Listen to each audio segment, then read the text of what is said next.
করবো কিভাবে তোমাদের সাথে শেয়ার করবো। চলো আমি আগে গরুর দুধ জাল দিয়ে দিচ্ছি। গরুর দুধের সাথে আমি চিনি মিক্স করেছি আর গরম মশলা, তেজপাতা, এলাচ সবকিছু দিয়েছি। এখন এটাকে আমি সেমাই আর নারকেল দিয়ে নিয়েছি। ভাজাই পাওয়া যায় কিনতে, আমি ভাজা সেমাইটাই নিয়েছি, এই জন্য এটা আমি আলাদা করে ভাজি।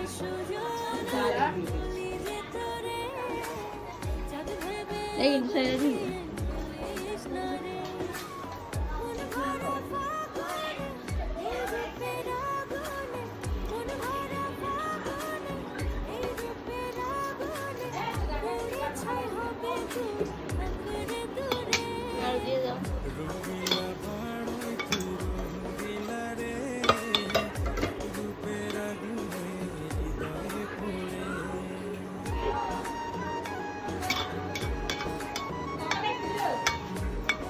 আমি এখানে হালকা একটু লবণ দিব। আমি দিই